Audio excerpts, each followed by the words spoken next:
Hey guys, good evening and welcome to my channel. আশা করছি আপনারা খুব ভালো আছেন, আমিও খুব ভালো আছি। দেখতে পাচ্ছ এখন আমরা 3 বান্ধবী মিলে বেরিয়ে পড়েছি ঘুরতে।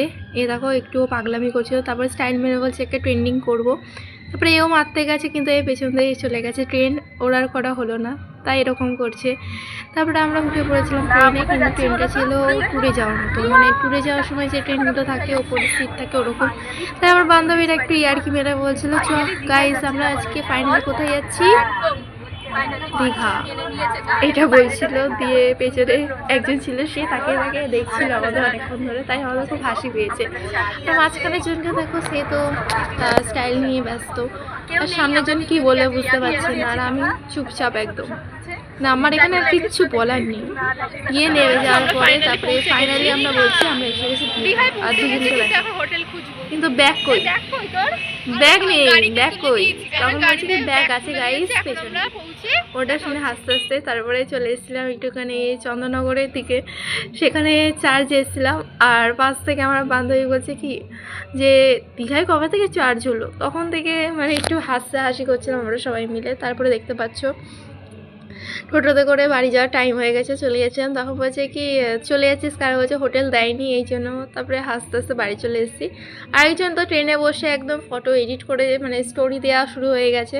কেউ বলছে ভাল লাগে না এগুলো করিস না, ভিডিও কেন করছিস, করিস না, এরকম করছে। বাড়িতে বলে এসছে যে বন্ধুর বাড়ি যাচ্ছি, আর এইদিকে এনাকে দেখো বুড়ো বয়সে পুতুল কিনছে, মানে কিছু বলার নেই গাইস। দেখো বয়স তো কম না, এই বয়সে এখন পুতুল কেনা শুরু হয়ে গেছে ওর। আর বলছে এরকম বলিস না। তারপরে চলে গেছিলাম পরদিন মামা বাড়িতে। দেখতে পাচ্ছ এখানে দিদা রান্না করেছিল।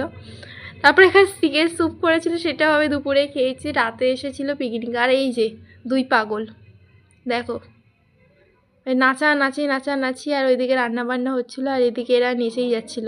তারপরে এখানে সবাই খেতে বসছিলো, আমি হলো একটু ভিডিও করে নিই এরম করে।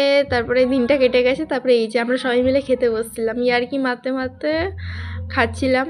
আর পেছনে একজনকে দেখে বলছিল, পাশে এই যে বর্ষাকে বলছিল তোর বড়ই দেখ।